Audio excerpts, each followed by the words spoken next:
Nós estamos numa série de mensagens intitulada Uma Palavra. Este ano, o ano de número 61 da PIB Itaim, tem sido o ano de celebrarmos, vivermos e aprendermos sobre a unidade. A unidade que se faz necessária na comunidade.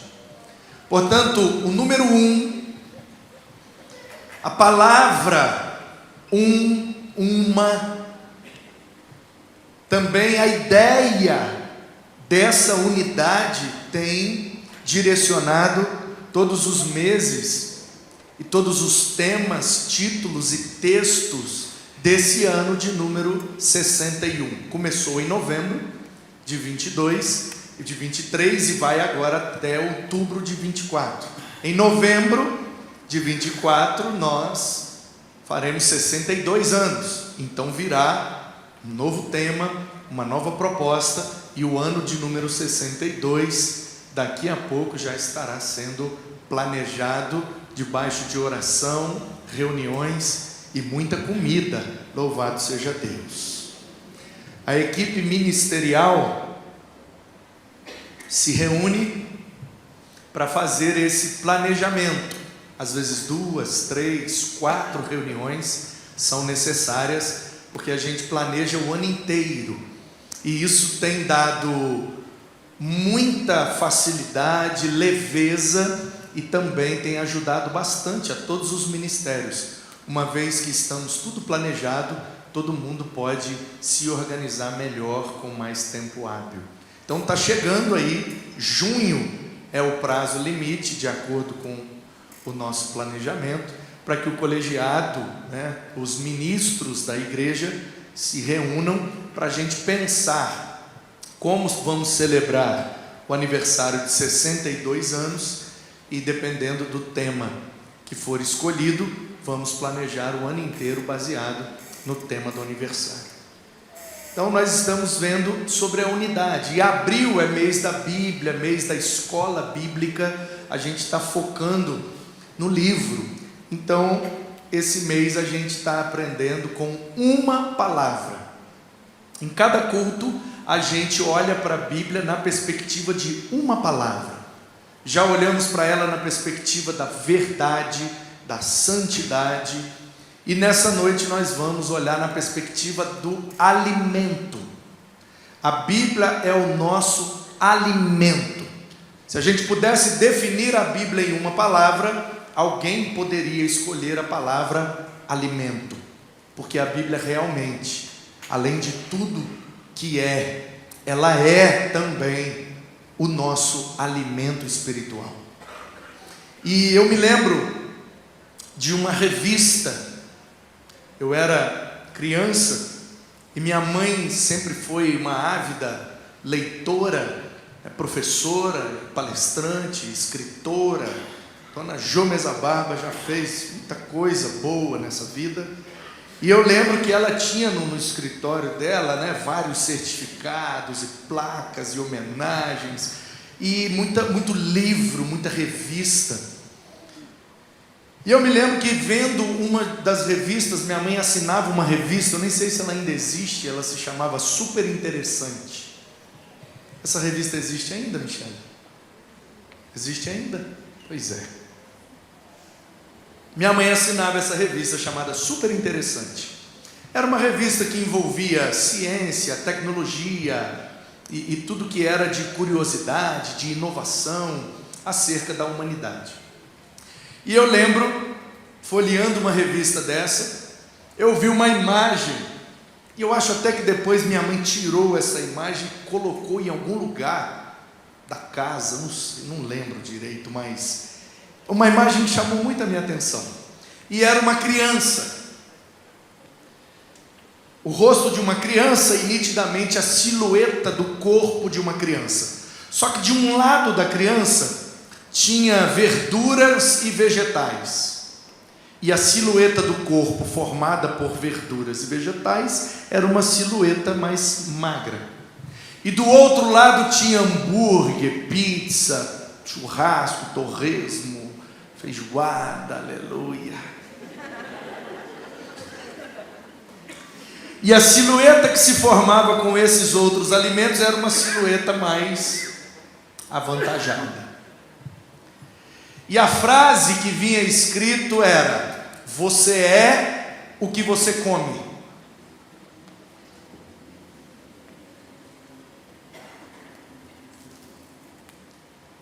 E desde quando eu descobri ou aprendi na igreja que a Bíblia é meu alimento, a figura dessa criança e essa frase sempre vem à minha mente: você é o que você come. Você é o que você come. E aí eu fiquei imaginando, e alguém até fez uma imagem dessa: um prato, um garfo, uma faca e uma Bíblia. E a mesma frase: você é o que você come. Minha avó, Dona Bárbara Eliodora Pessoa Mesa Barba, minha avó dizia que saco vazio não para em pé. Você já deve ter escutado isso. E realmente, se você encher um saco com batata, com areia, ele vai ficar em pé. Se você tirar ele, não vai. Pensando nessas duas frases: eu sou o que eu como, saco vazio não para em pé. Quando eu percebo que a Bíblia é o meu alimento, então eu preciso refletir sobre isso. Se fisicamente eu sou o que eu como, espiritualmente também eu sou o que como. E se saco vazio não para em pé, pensar na perspectiva espiritual também continua verdade. Se eu não estou me alimentando, como que eu vou parar em pé? Saco vazio não para em pé. E aí, eu me lembro do Jó. Você se lembra de Jó? Naquele tempo, o homem mais rico, ele que era da cidade de Uz, camelos, bois, jumentos, mulas, centenas e centenas de animais, uma fazenda gigantesca. E você precisa se lembrar que no tempo de Jó, ter camelos é análogo ao nosso tempo a ter ônibus. Vans era meio de transporte e também de levar cargas, talvez caminhões. Então, quando a Bíblia diz que Jó tinha não sei quantos camelos, era como se estivesse dizendo: ele tem muitos ônibus ou muitos caminhões. Quando fala que ele tinha muitos jumentos, é como se ele tivesse também vários carros, porque aquilo era meio de transporte de pessoas, de cargas, e aquilo valia muito dinheiro, muito dinheiro. E Jó tinha filhos, muitos filhos e muitos animais. Era considerado um homem extremamente abençoado, próspero, e era servo de Deus. E aí o diabo então pede a Deus a permissão para tentá-lo. Deixa eu tocar nele para ver se ele te adora mesmo ou se é só por tudo que ele tem.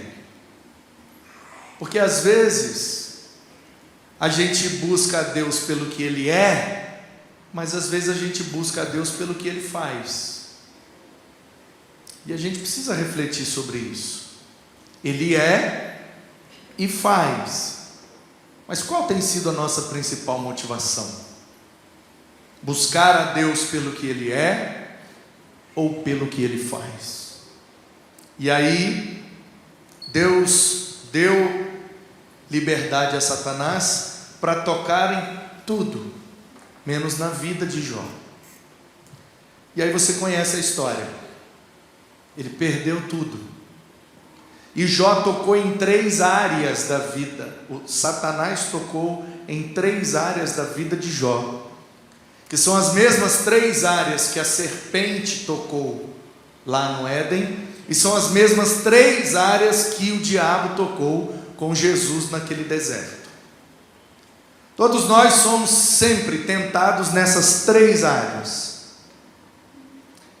Lá no Éden, então a serpente sugeriu à mulher: olha, será que você comer desse fruto não vai te gerar prazer? Comer, olha como é agradável, bonito o fruto. Então todos nós somos tentados nessa área do prazer / comida. Por isso que o diabo falou para Jesus: manda essa pedra virar pão, você não está com fome? Jó também perdeu tudo que lhe dava prazer, porque ele já não conseguia fazer mais nada. E lá no Éden e também no deserto, o diabo tentou naquela segunda área, que é a área da fama / reconhecimento. O diabo disse para Jesus: pula aí do templo, ele dará ordem aos anjos a seu respeito, eles vão te segurar, você não vai morrer, e imediatamente todos saberão que você é o ungido, você vai ficar famoso, você vai ser reconhecido. E Jesus: não, eu não vou tentar o Senhor meu Deus. Lá no Éden a serpente disse: você vai ser igual a Deus. Então, ou a gente cai pelo prazer, ou a gente cai pela fama, a necessidade de ser reconhecido. E a fama de Jó é que ele era o cara mais top, e agora ele era o pior cara. Ele perdeu a riqueza, ele perdeu a família, ele perdeu a saúde, ele não tem mais nada, ele perdeu toda a sua fama e todo o reconhecimento que ele tinha, a ponto dos seus amigos lhe acusarem de pecador e a sua esposa desejar que ele morresse. Amaldiçoa o teu Deus e morre. Já pensou ouvir isso da esposa? No momento que você mais precisa, ela fala: por que você não morre logo? E o diabo também tentou Jesus, dizendo: olha, tudo isso te darei se prostrado me adorares. E aí Jesus: não, eu só adoro aquele que merece adoração. E lá a serpente disse: você vai conhecer tudo, o bem, o mal, coma. Poder / autoridade. Isso também foi tirado de Jó. Então o diabo tocou nas coisas que Jó tinha, coisas que tinham preço, e tocou em coisas que tinham valor. Quando cai uma chuva de relâmpagos e queima toda a fazenda e os animais de Jó, ele perde o que tinha preço. Mas quando seus filhos morrem, seus amigos viram as costas, e a sua esposa fala para ele morrer, aí ele perde o que ele tinha de valor. Todos nós temos aquilo que tem preço e aquilo que tem valor. A gente precisa identificar o que é. O que tem preço, a gente compra. O que tem valor, a gente conquista. O que tem preço, a gente paga. O que tem valor, a gente estima. Nós precisamos diferenciar, porque às vezes a gente não tem coisas que têm preço, mas a gente tem o que tem muito valor.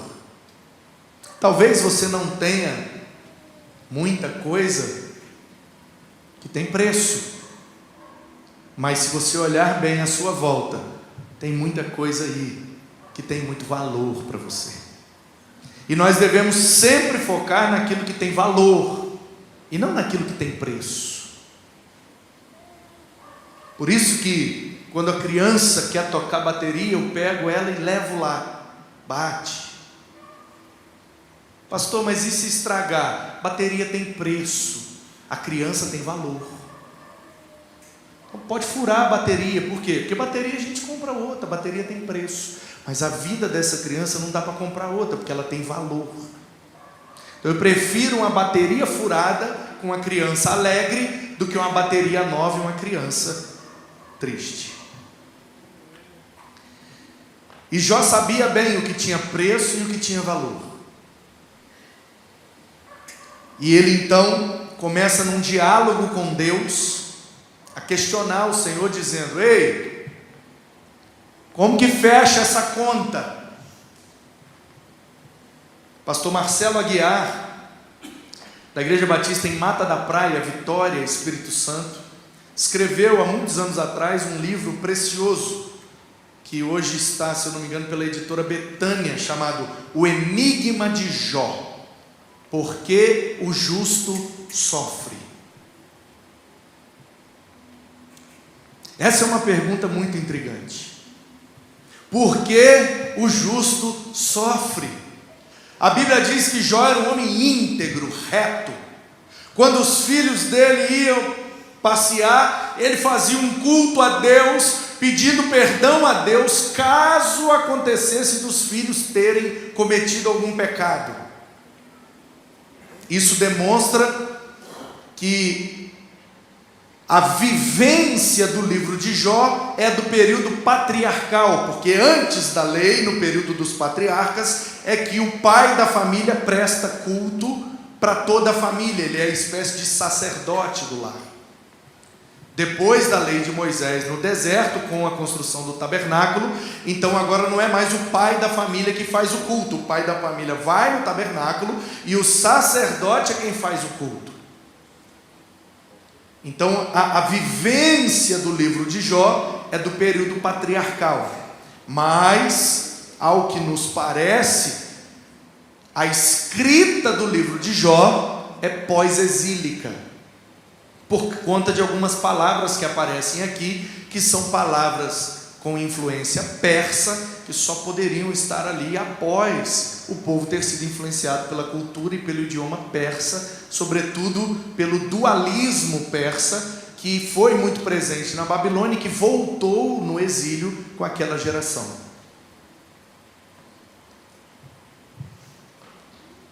Então, esse é o enigma da vida de Jó. Por que o justo sofre? E Jó estava naquela cama, cheio de ferida, todo praticamente sem pele, em carne viva, se coçando, coçava tanto que ele pegava caco de telha para coçar. Imagina, cheio de ferida, todo se coçando, perdeu a fazenda, perdeu os filhos, perdeu os amigos, perdeu a esposa, perdeu tudo, não conseguia comer, porque ele estava todo em carne viva, ele não conseguia comer. E aí, no capítulo 23, no versículo 12, ele diz assim: do mandamento dos seus lábios nunca me afastei, escondi no meu íntimo as palavras da sua boca. A palavra que o escritor usou, que foi traduzido por íntimo, é a palavra tsafan. Tsafan era usado para descrever o lugar onde você guarda um tesouro, ou um lugar onde você guarda o alimento, para ele não perecer. Então vamos dizer que um baú era chamado de Tsafan, que ali você pode guardar um tesouro, e vamos dizer que um frigobar também é de Tsafan, que é onde você guarda um alimento para ele não perecer. E Jó diz assim, ó: no meu Tsafan está as palavras da sua boca. Será que Jó considerava a palavra como um tesouro ou como um alimento? Ou será que para Jó as palavras da boca de Deus não eram as duas coisas simultaneamente? Porque a palavra de Deus é para nós ao mesmo tempo um tesouro e um alimento. E aí Jó diz: olha, do mandamento dos seus lábios. A palavra mandamento aí é mitzvah. Sabe aquele ritual que todo menino judeu passa? Hoje até as meninas também, que é o bar mitzvah. Bar é filho, mitzvah é mandamento. Então o bar mitzvah é que aquela pessoa, a partir daquele momento, passará a ser considerado um filho do mandamento. Agora tem que obedecer à lei, senão pode sofrer aquilo que está prescrito, caso quebre uma lei. Jesus passou por esse evento e está registrado ali em Lucas 2, quando na festa da Páscoa ele vai ao templo e depois ele é esquecido no templo. José e Maria voltam para buscá-lo e ele está dando aula para todos os mestres de Israel. Aquilo ali narra o bar mitzvah de Jesus, por isso que o texto faz questão de enfatizar que ele tinha 12 anos. Mas o que eu quero chamar a sua atenção aqui é que Jó não tinha riqueza mais. Jó não tinha amigos mais, ele não tinha família mais, ele não tinha nem a esposa mais. E ele olha para Deus e diz: a única coisa que me sobrou foi a tua palavra, e é por isso que eu aguardo no meu íntimo, porque ela é um tesouro, mas ela também é meu alimento. Talvez você possa se perguntar: o que é que manteve Jó vivo, depois de todo aquele sofrimento? E vendo essa frase eu posso te afirmar: o que manteve Jó vivo foram as palavras que saíram da boca de Deus. Você pode perder tudo nessa vida, que você não pode perder são as palavras que saem da boca de Deus a seu respeito.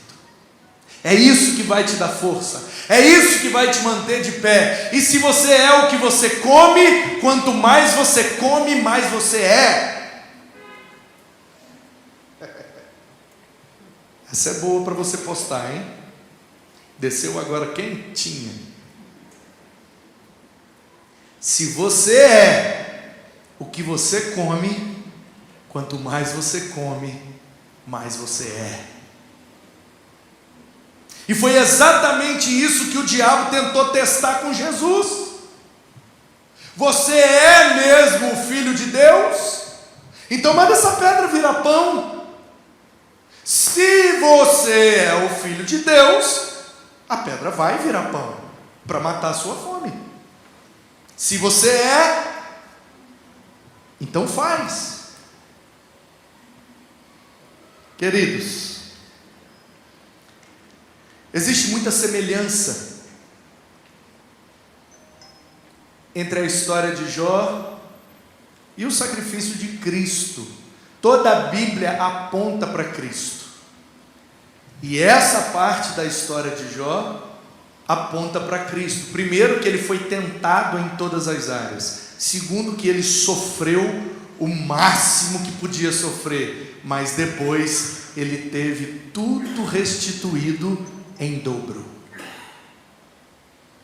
Jesus também sofreu o máximo que podia sofrer e ressurreto recebeu um nome que está acima de todo nome, e ao nome dele vão se dobrar todo joelho e toda língua confessará que ele é o Senhor, para a glória de Deus Pai. Jó foi honrado. Isso aponta para a honra que Cristo recebeu depois de ter obedecido ao Pai. E quando eu li esse livro do pastor Marcelo Aguiar, pastorzão de Vitória, uma bênção. Terminei de ler o livro, peguei um papel e uma caneta e escrevi assim: várias perguntas juntas formam um enigma. Por que o justo sofre? Por que existe um paradigma? Porque para mim eu tenho por certo, nada é comparado com a glória que está por perto, por vir, a ser revelada em nós. No sofrimento do tempo presente não estamos sós. Resposta de Deus é vitória, restauração. Sofro feliz, pois é dele que vem em mim unção.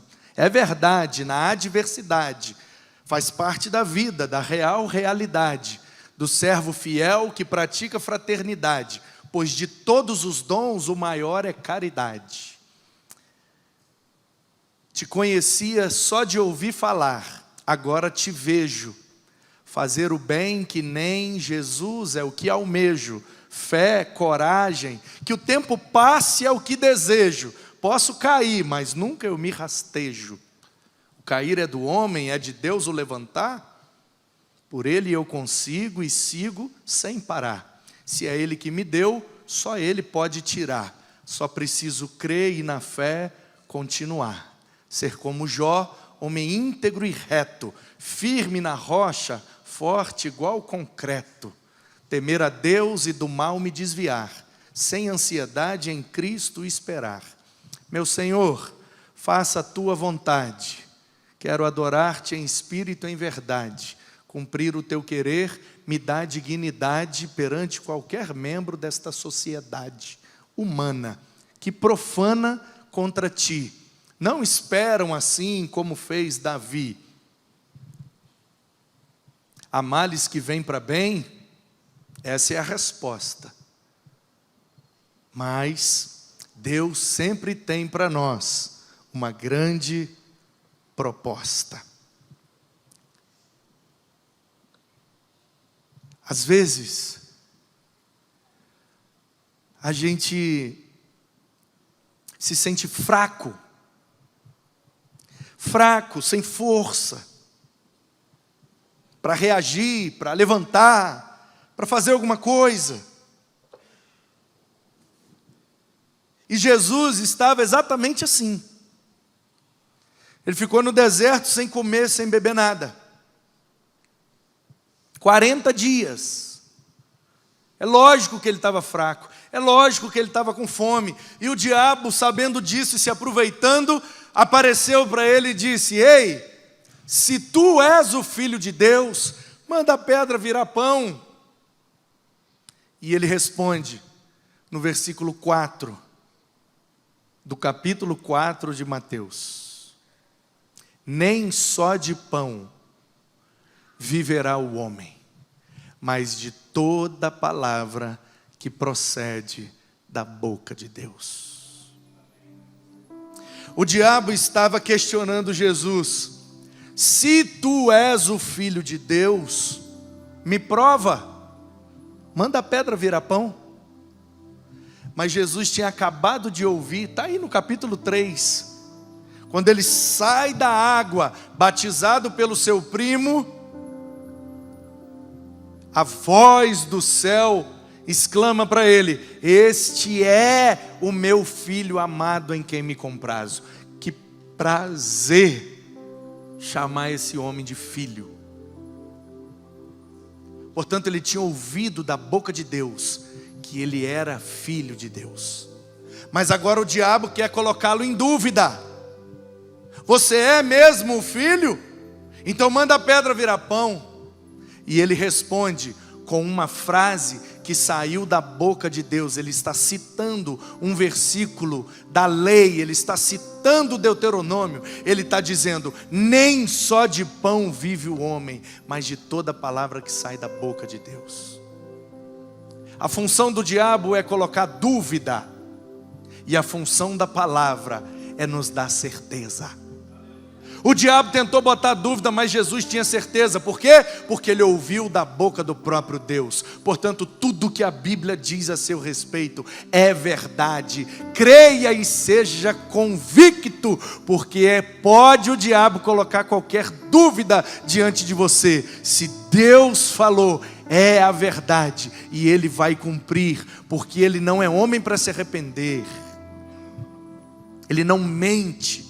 Ele não muda, Ele é o mesmo. E é verdade, nós precisamos de pão, sim.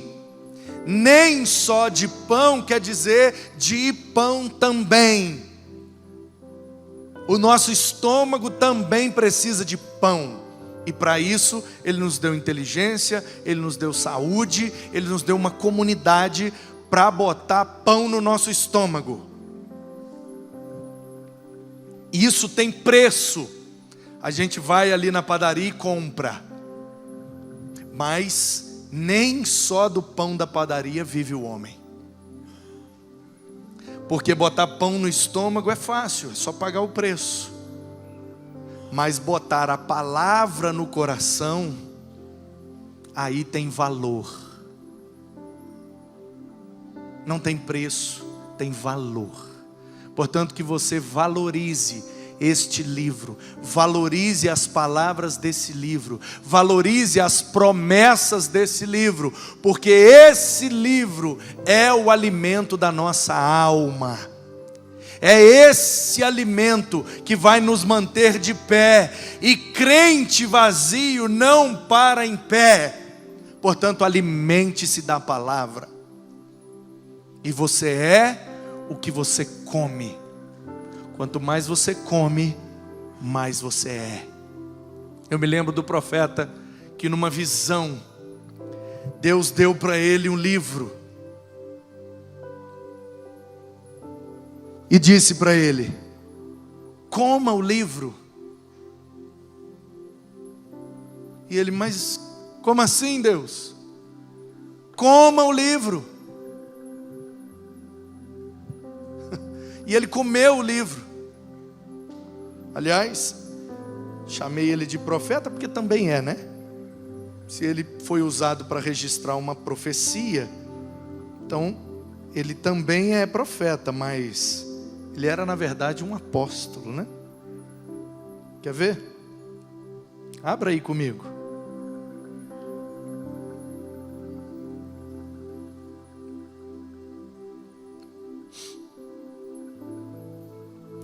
E ele diz que o livro era amargo, mas que também era doce. Como é que pode isso, né?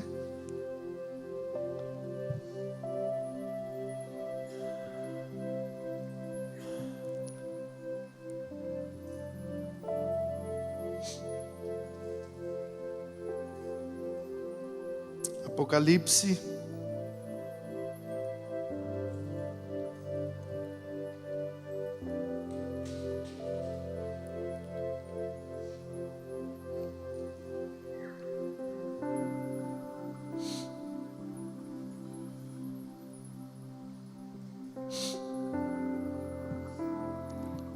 O profeta também viveu isso, né? É verdade, é uma... Olha só, vamos ler os dois? Ezequiel 3. Olha isso. Ezequiel 3. Depois ele me disse: filho, come o que achares. Coma este rolo, ou esse livro, e vai e fale à casa de Israel. Coma o que está aí, coma esse rolo, depois vai e fala. Ezequiel não sabia o que falar, e Deus falou com ele: come Bíblia, e fala a Bíblia. Aí o João vive a mesma experiência. os 4 seres, muitas coisas de Apocalipse têm sua referência em Ezequiel. Mas lá em Apocalipse 10, né?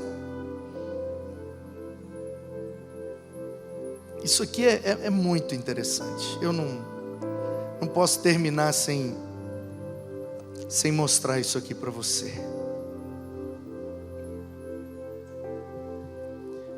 Apocalipse 10, versículo 9. Então fui ao anjo, pedindo-lhe que me desse o livro, ou o livrinho. Ele então me falou: pega o livrinho e devore-o. No seu estômago ele será amargo, mas na sua boca será doce. Peguei o livrinho na mão do anjo e o devorei. Na minha boca era doce como mel. Quando, porém, o comi, o meu estômago ficou amargo. Então me disseram: é necessário que você ainda profetize a respeito de muitos povos, nações, línguas e reis. Ezequiel não sabia o que falar e Deus disse: coma o livro. João não sabia o que fazer e Deus disse: toma aí o livrinho, coma. Portanto, queridos, nós precisamos comer esse livro, porque ele é o nosso alimento. E é lógico que eu não estou falando de comer para o estômago do corpo. Estou falando de comer para encher o espírito, para alimentar a alma. Porque na nossa boca ele é doce, mas lá no interior ele fica amargo. Sabe o que isso significa? Que falar do livro é muito gostoso, mas esse livro, quando ele é introduzido na nossa vida, quando a gente vive o livro, aí é mais difícil. Falar do livro é doce, é fácil, mas viver o livro, aí é difícil. Mas tanto Ezequiel quanto João tiveram a experiência de que eu só vou conseguir falar com doçura se aquele livro foi amargo no meu interior. Se esse livro para mim foi amargo, me disciplinou, me confrontou, me desafiou, me corrigiu, me humilhou, aí quando eu abrir a boca para falar, aí vai ser doce demais. Na boca é doce, no estômago é amargo. Falar do livro é fácil, difícil é introduzir o livro na nossa vivência diária. O que eu desejo nessa noite é que o livro seja amargo a ponto de me confrontar e transformar a minha vida, mas que ele seja doce todas as vezes que eu abrir a minha boca para falar sobre o livro. E da mesma forma que você enche um copo com água, e se você virar, ele só derrama água. Ninguém pode dar o que não tem. Então, quando a gente tem pouco, aí a gente tem que virar muito para poder derramar. Quando tem pouco é mais difícil derramar. Olha, eu estou quase virando de cabeça para baixo e não derrama. Por que que não derrama? Porque tem pouco.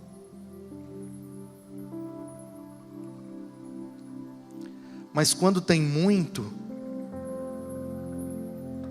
aí é fácil derramar. Quando tem muito, ó, qualquer coisinha já derrama. Esbarrou, já derrama. Não precisa de muita força para derramar. Por quê? Porque tem muito. Não sei se você já viveu a experiência de: eu queria ter algo para falar, mas não consigo. O que está cheio, derrama com facilidade. Encha-se da palavra. Encha-se. A ponto de quando encostarem em você, você já sai derramando daquilo que você está cheio. A gente só consegue derramar aquilo que está cheio. Portanto, irmãos, que a Bíblia seja o nosso alimento. Que a gente se alimente bastante da Bíblia. Que a gente se encha da Bíblia.